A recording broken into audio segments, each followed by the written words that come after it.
Buenas noches, mi nombre es Brian Enrique Paz, estudiante de Administración de Empresas, octavo semestre. En esta oportunidad vamos a hablar sobre diferentes preguntas que nos toca llevar a cabo sobre el parcial de Electiva Profesional 2 con el profesor Aníbal Toscano. La primera pregunta que nos hacen es pues que hablemos sobre las etapas requeridas de un cuestionario de recolección de datos.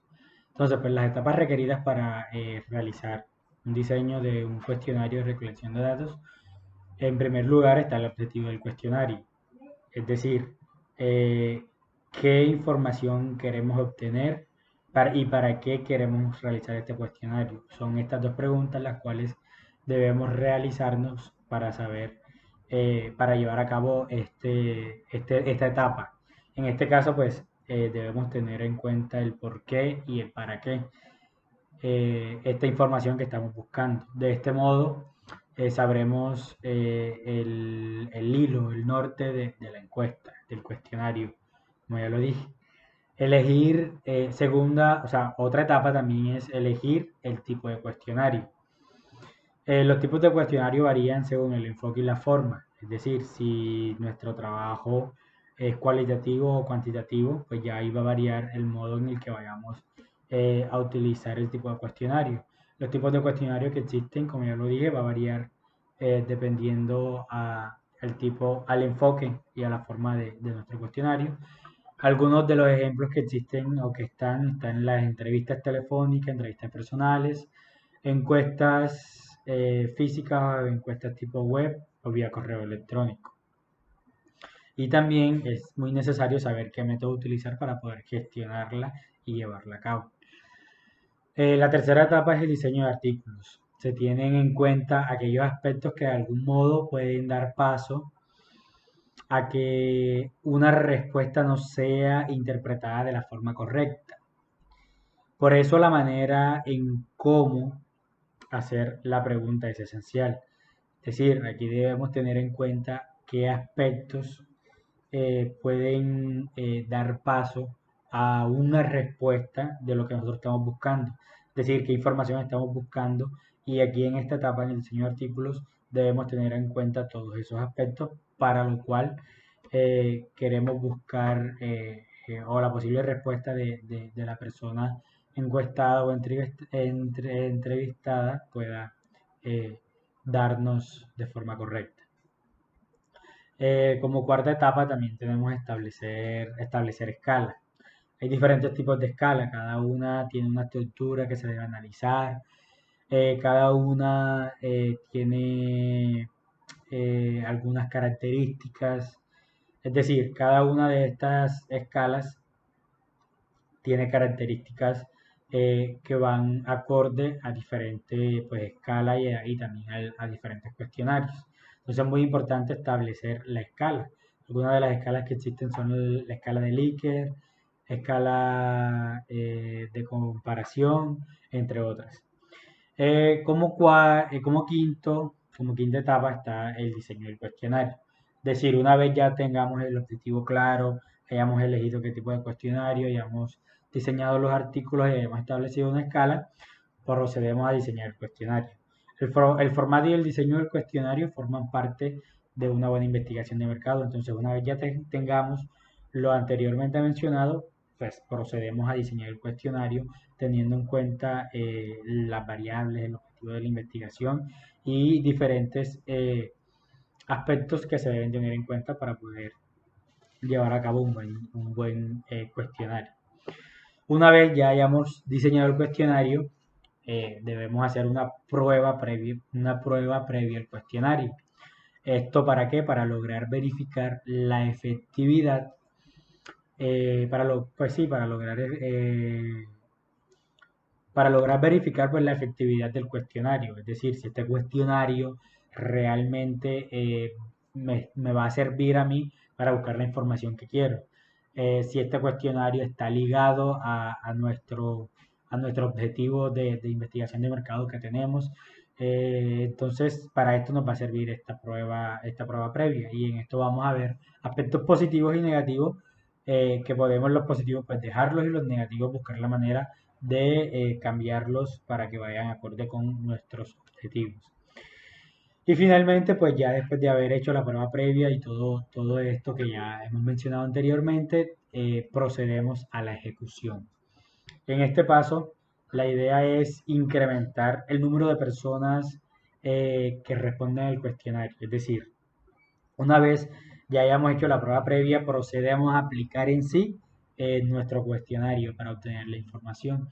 Es importante que esta información llegue a muchísimas personas o en caso tal, pues a la totalidad de la muestra que se estableció pues, en el trabajo, en nuestro trabajo.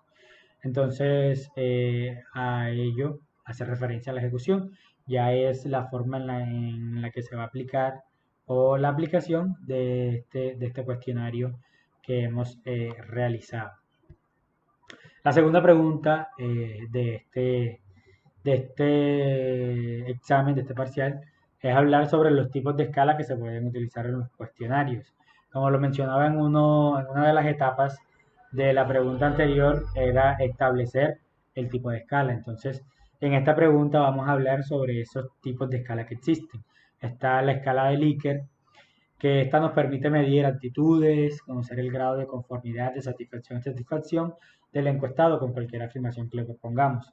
Algunas de las escalas de Likert que existen son, dependiendo de la pregunta, va a estar si lo considera bueno, si lo considera excelente, si lo considera malo, regular. Este es un ejemplo sobre la escala de Likert.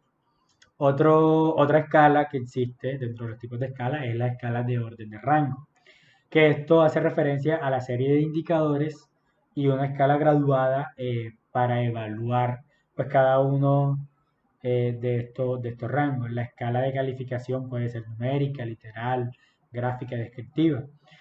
Entonces, a eso hace referencia a la escala de orden de rango. Y finalmente está las escalas diferenciales sistemáticas.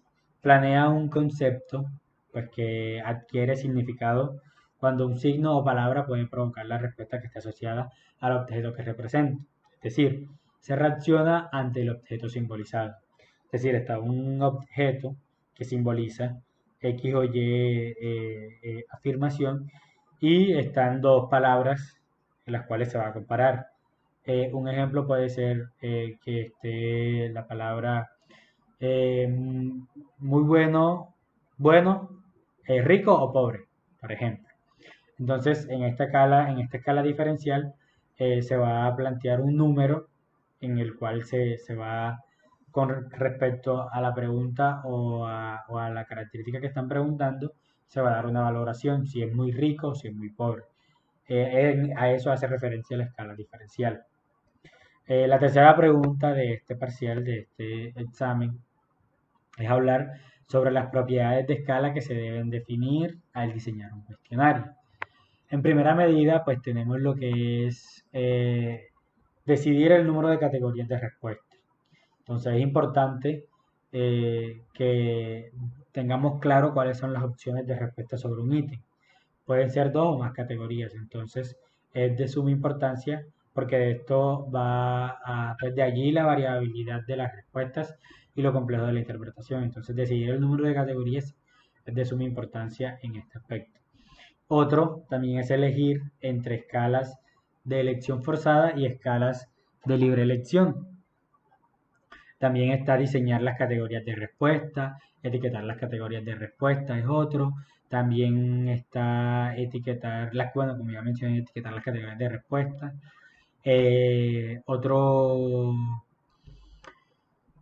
Otra propiedad de escala que debemos tener, pues que se deben definir, es decidir si usamos la opción no sé. Si se usa, se debe tener en cuenta que no sea en preguntas de importancia para el análisis de la investigación. Y si no, considerar también si fue necesario, debido a que con ella se conoce la claridad sobre un tema. Entonces, es muy importante decidir si usar esta opción o no. Y también, finalmente, tenemos perdón, tenemos lo que es elegir entre una balanza equilibrada y desequilibrada. Esto para temas de análisis es importante considerar si la encuesta debe tener escalas proporcionales o no.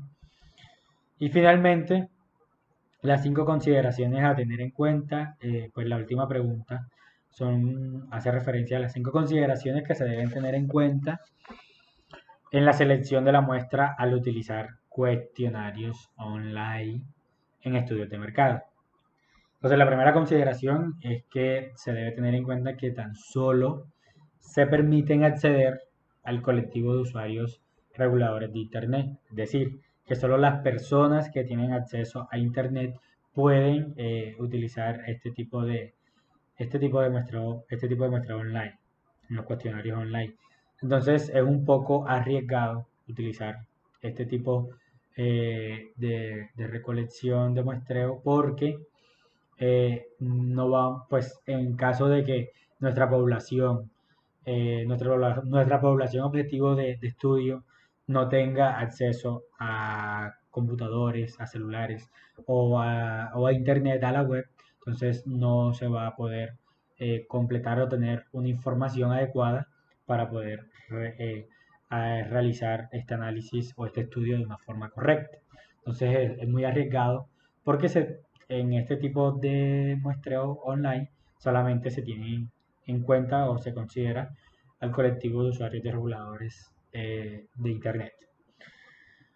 Otra consideración en las encuestas online es que el muestreo se puede enfocar de dos maneras distintas. La primera por intersección y otra por reclutamiento. Entonces, el muestreo por intersección consiste en invitar al encuestado a que rellene un cuestionario mientras se encuentra navegando en Internet, ya sea buscando información o participando en una red social o haciendo alguna compra online.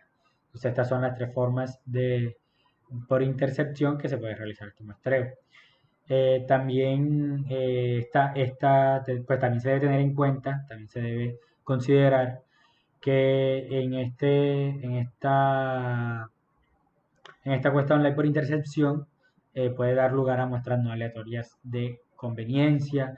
Es decir, cualquier persona que vea el llamamiento de la encuesta puede participar de forma voluntaria, muestras no aleatorias por cuotas. La participación es igualmente voluntaria, pero aquí se persigue un cumplimiento de las cuotas de acuerdo a las variables relevantes. Otra consideración también es que se debe tener en cuenta que la muestra solo será aleatoria si es que la población de estudio son los visitantes de la web. Es decir, solo será aleatoria si la población pues, son visitantes de la web. En otro caso, pues se tratará de una muestra no probabilística. Y también se debe tener en cuenta que el muestreo por reclutamiento da lugar a muestras, o bueno, por otra parte, el muestreo por reclutamiento da lugar a muestras probabilísticas o no probabilísticas.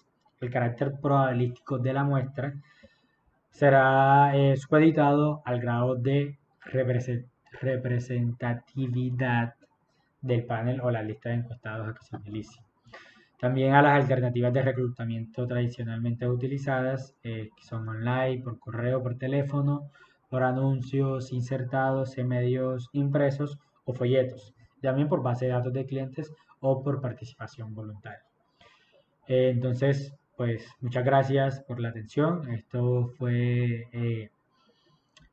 Esta fue mi participación en estas 4 preguntas de este examen online del profesor Aníbal. Muchísimas gracias.